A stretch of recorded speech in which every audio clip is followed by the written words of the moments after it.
Now, you remember the days of carburation? You had to start the car, pump the pedal, and wait a while? Not the case here, fuel injected. Today on Tech Garage, we're gonna take a carbureted engine, and we're gonna turn it into fuel injection. You're wondering why?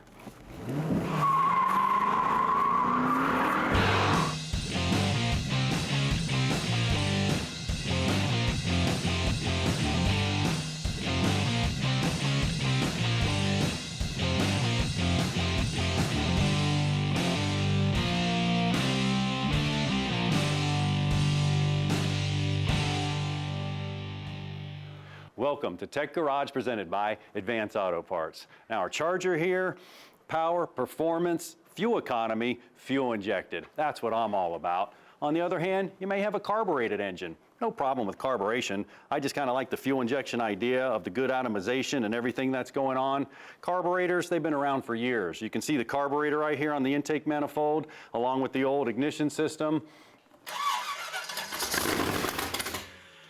That's why I don't like carburation. But anyway, you tune it up, it'll do just fine. Now we're going to take our carbureted system and we're going to totally transform it to fuel injection. How are we going to do that, you might ask?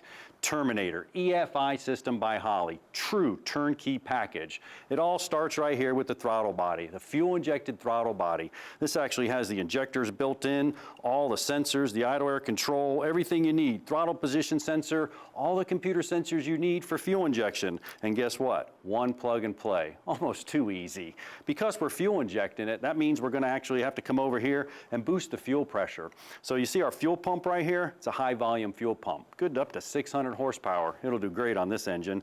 We come up, and then also with fuel injection, we're going to have to return it. We return it here through the pressure regulator back to the tank. And we'll learn all about fuel injection as we go through the show. Also, we got the whole wire harness here. This wire harness has everything labeled right on it: relay, pump, throttle body, whatever it may be. Simple as just plugging it in, programming it, ready to go. Once you plug it in, you got the programmer right here. I just touch a few things, and guess what? The cool part is, now this is the ECM right here. Now that's going to learn all the parameters of the engine, and it's going to run good after that. We're actually going to bolt it up to this YN intake manifold. It can go on that street dominator, but this is a better choice. So we're just going to put it on this YN sweet intake manifold, and we're going to get rid of that old HEI ignition system, because with this fuel injection, we want the spark power. So we're going to put this MSD system on there. This is a true turnkey package. This motor is going to run just like a fuel injected 5.7 Hemi is. But you know, I got to get Brian over here to pull this intake manifold off, so we need to get started. Well, I know what you're thinking. You're thinking, a PRW engine stand, you guys are taking the easy way out because it's easy access to everything. And you're absolutely right. We understand that in your engine bay, you've got all kinds of stuff to navigate that gets in the way as you tackle a project like this. But we believe it's so important for you to see everything that we're doing on this project and understand it that we'd rather go ahead and show it to you this way on the PRW stand so you get the same look, feel, and flow that we do as we navigate the project. Step one is to remove the coolant neck. We'll also have to remove the ignition system and, of course, the fuel line and the PCV vapor return line. And I'm going to go ahead and start removing the intake manifold bolts after I get this neck out. We're going to get this old manifold off quickly. Brian, I can't let you go with this alone, so I'm going to give you a hand. I'll go ahead and start pulling this ignition system out right here. Got the bolt loose. I was messing with the timing earlier, so I can pull this out right here. Now, if you're doing this at home, maybe you don't want to go ahead and pull this out until you remove the cap. Why? Well, you can actually index it, and I'll show you. If I put this out here, take these last ones out. And on this coolant line, the chances are you're going to have antifreeze seep out this coolant line, so make sure you have a drain pan down at the bottom to capture that. We don't have that to worry about. Well, you notice the rotor button right here? It's pointing in this direction. You want to index that if you're just going to put the distributor back in and not turn the motor over. Now we're putting a whole new ignition system, so now I'm not going to worry about it. We'll time it a little later, and we'll show you how to do that. So I'm going to pull that out. Now we got a good access here. I'll pull the PCV line out, get it out of the way. Thank you. I grab the fuel line right here, work it off. Perfect. Let those bolts fall. I'm okay with that. All right, we'll pull all these intakes, 4 intakes. It's really not that bad. Good practice is let's cover up all these holes, make sure we don't drop anything as we remove pieces and parts. Okay, we're clear there. I'm going to get the spark plug wires off over here for you. Like Brian said earlier, if you're doing one of these newer cars, hats off to you. There's a lot more that you're going to have to deal with, but our Spartan engine here, It's going to run great when we get this done. I'm excited. Okay, I think that intake manifold's loose and ready to come up, John. You want to make sure you get a buddy if you're under the hood, because sometimes they're heavy, and you want to kind of bring them straight up and out so the coolant don't go into the engine. And if you're working by yourself, consider getting a lift to pull it straight up out so you can control it and not hurt yourself in the process. This is an old heavy intake manifold. I'm excited that new one's really lightweight. Yeah, and this is great because you can see the actual ports here to the heads. You can see the intake passages, the coolant. We're going to replace these gaskets. You know, we throw on that new intake, we'll be fuel injected. Absolutely. And we'll start that as soon as we return with more Tech Garage right after this break.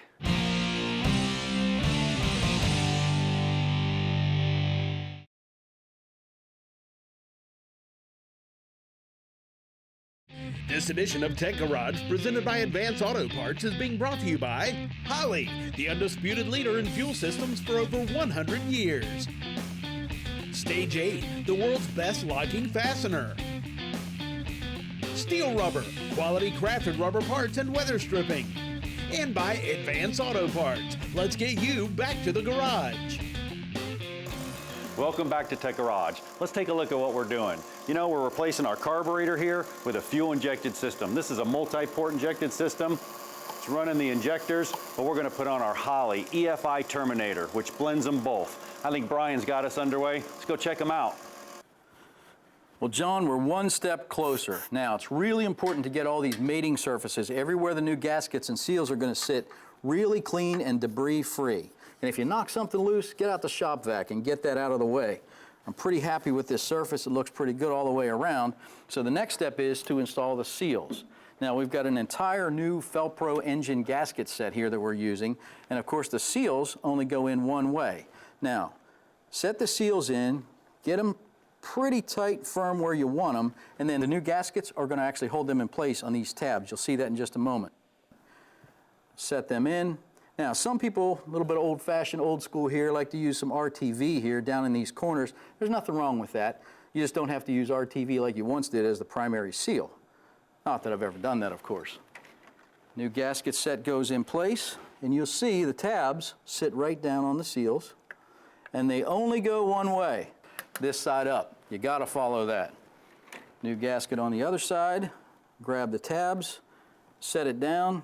Everything is in place. I like one final visual inspection here. Again, I'm looking for debris, dirt, anything that doesn't belong that I need to remove. So I'm going to remove my rags, fold them over inside, capture all of that, reset this gasket just a little bit because I bumped it, and we're good. And the new wind intake manifold. Now look at that. We told you that other one was heavy and this one was light. Well, here's the evidence. It's going to sit right in place. I like to go very gently here. Make sure I'm lined up. It only goes in nice and snug one way.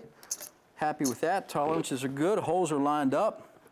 She's seated down there pretty well. And you'll notice in the coolant passage, I have a rag in here. Again, I don't want anything down in there that doesn't belong. But at the back of the engine where the distributor goes, John's got exactly what we need to understand how to get this thing timed right. That's right. Now, you remember we pulled that distributor out? Once we pulled that distributor out, our timing is just off. We don't know where it is. You can't just take this distributor and stick it in there. Now, MSD sent us this new Pro Billet distributor. This thing's sweet. Going to make a lot of spark, but we have to time the engine. How are we going to do that? Well, it's pretty simple. We already looked up number one cylinder. You go to number one cylinder, you pull the spark plug out, and what we did is we turned it over till we felt that puff. That's the compression stroke. So what does that tell us? Well, it tells us the piston's up top, dead center, compression stroke, right there where we're ready to fire. So that's where we're going to start on number one. Then just as importantly, I pull my cap off, and then what I'm going to do is I'm going to take my distributor, and I'm going to set it down. But the point here is, I want the actual rotor button to point towards that number one. Now, it doesn't have to be exact, because when you put your cap on, we're going to start with number one, and we're going to work in the firing order all the way around. If you don't do that, it's not going to fire. It's out of firing order. Make sure that your harmonic balancer is dead on zero, top dead center, pointing towards number one. Drop that in. This thing fits like a glove. It's perfect. We'll get that down in there. You know what? Once we get that down in there, I'll bring over that coil. We got an SS Blaster coil. We'll torque all these bolts to specifications, Brian. I'm getting so excited, man. This thing's about ready to crank. We're going to put that Holley EFI Terminator system on this one as soon as we return with more Tech Garage presented by Advance Auto Parts.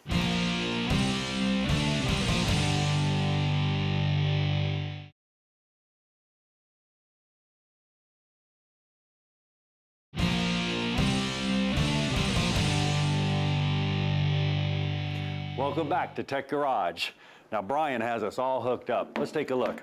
The intake manifold's on, done. We used our ARP bolts. He's got them torqued to specification. Remember, he worked from the middle all the way out. He actually put the thermostat housing on and has that all bolted up. But you know, we didn't put the thermostat in for a reason. Later we want to show you with this high flow pump here that Proform sent us, we want to show you the actual flow of the coolant, so we left it out. You don't want to do that. You want to make sure you put your thermostat in.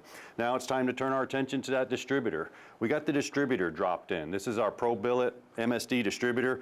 We got it dropped in, but we also have it timed. Well, how do we do that? I told you earlier. We took the spark plug out of number 1, we puffed it on the compression stroke. When we felt that puff, we took our harmonic balancer and we made sure we were right at top dead center, 0. And then I'll show you, if you pull this off, we dropped it in so the rotor button's actually pointing right towards number 1. Not so much the cylinder as number 1 on the cap here for the wire. You can see the wire here, 1, then we followed our firing order, 1865, whatever it may be. Just look at your service manual. Every firing order is going to be different, but remember to start at 1 and work your way around.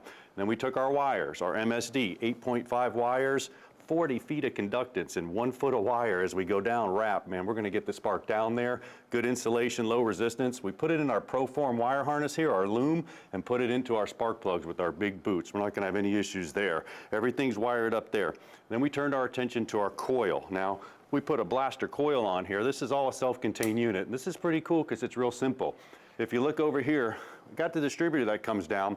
We had 3 wires. Couldn't be any easier. Orange, red, and black coming out. And then the plug from the coil supplied had the orange, red, and the black. So it was plug to plug, including 1 other gray wire was as simple as a tack wire. And you can see it right here, our blaster coil. This is 70-to-1 turn ratio. This thing's capable of putting out 40,000 volts. Well, you might not need 40,000 volts. Engine like this, idle and may put about 12K down at the spark plugs, but think about this, high compression, under pressure, extinguishing that flame on that spark plug, we got 40,000 to keep the boost going.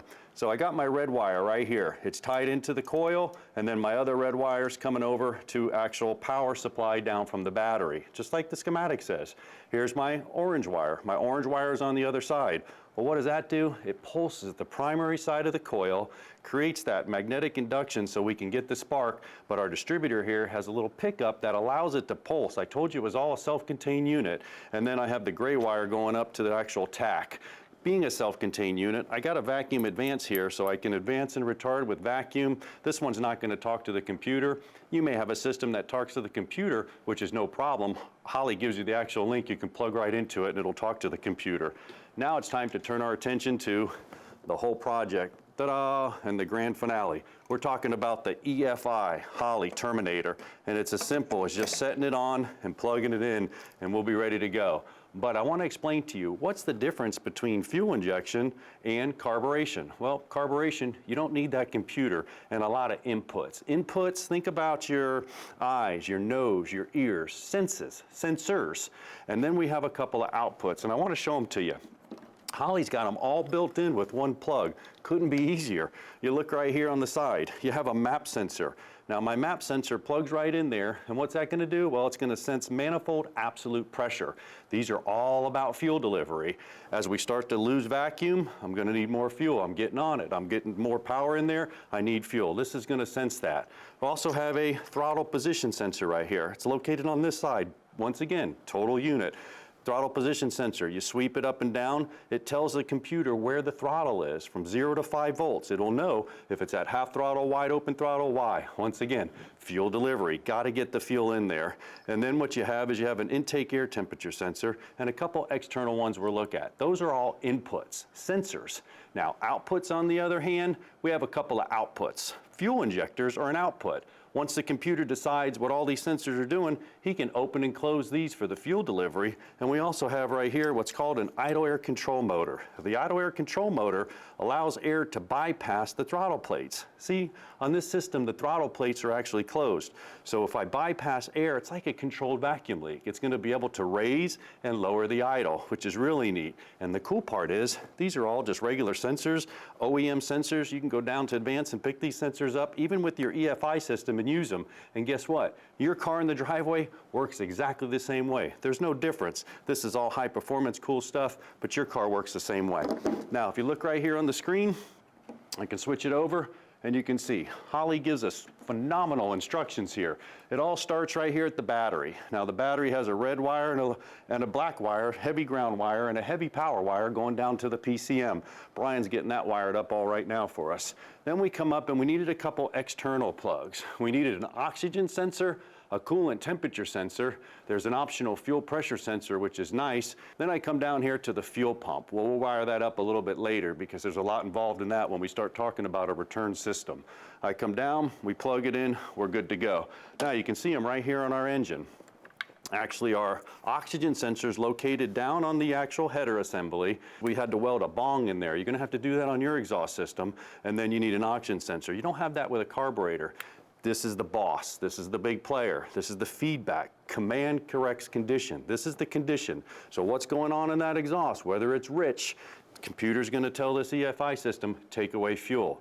If it's lean, senses a lean condition down in the exhaust, computer's going to tell this EFI system, add fuel. So you can see, this guy's a boss. You have to have him if you have an EFI system.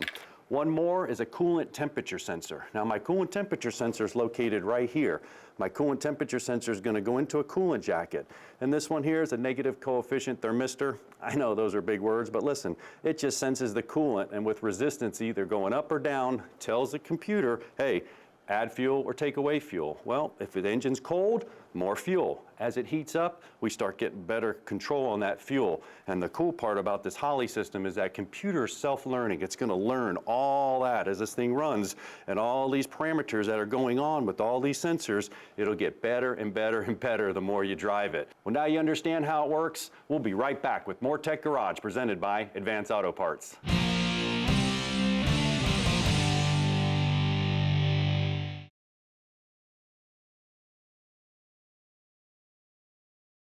This episode of Tech Garage, presented by Advance Auto Parts, is being brought to you by Dustless Blasting. It's the future of surface preparation. AP Laser, leading the way. Lund, premium style, lasting performance. And by Advance Auto Parts. Let's get you back to the garage. Welcome back to Tech Garage. We are one step closer to getting our Spartan engine fired up. Now, when it comes to the ECM with your Terminator kit, you have a few considerations to make. You want to locate it either on the firewall or possibly an inner fender or even in the glove box to get it up out of the elements and away from heat. On our PRW stand here, we're going to locate it down below the exhaust manifold and out of the way. Now, Holley has done a great job preparing us for success on this whole project. They even gave us the wiring harness we need to get power from the Optima battery over to the ECM itself. And of course, that only connects one way, right in, locked in, and now we've got power to the ECM. I'll come back and secure that in a minute.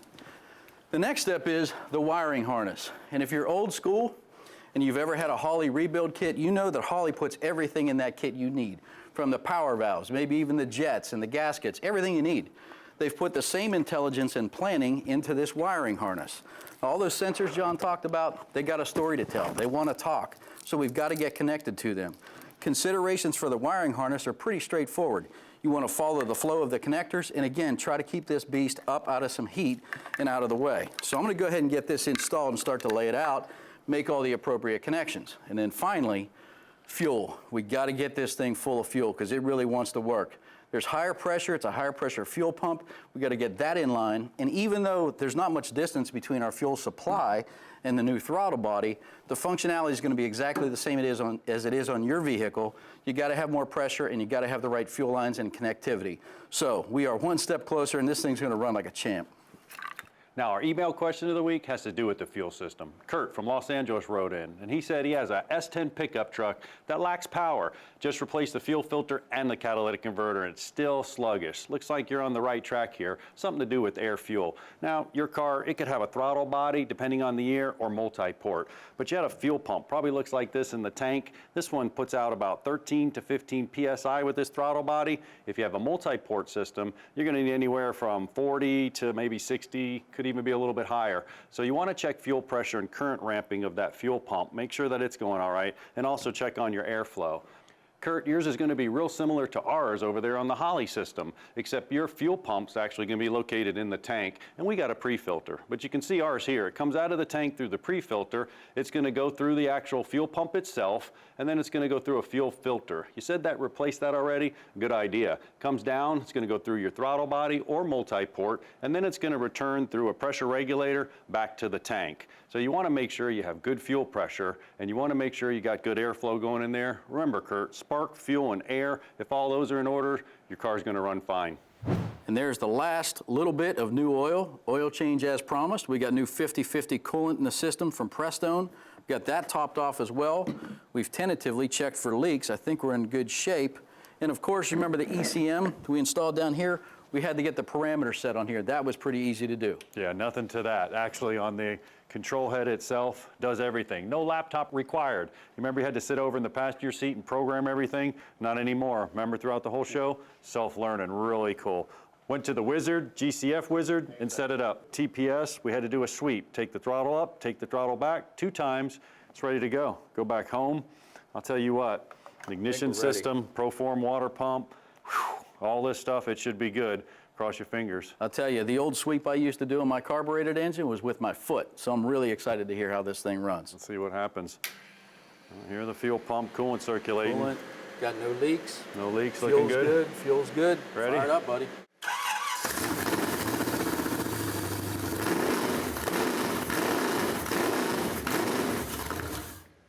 Strong, strong, no leaks, nicely done. Yeah, that's That's awesome. good stuff. I'll tell you, there's one thing, if you're old school like me, that remains the same.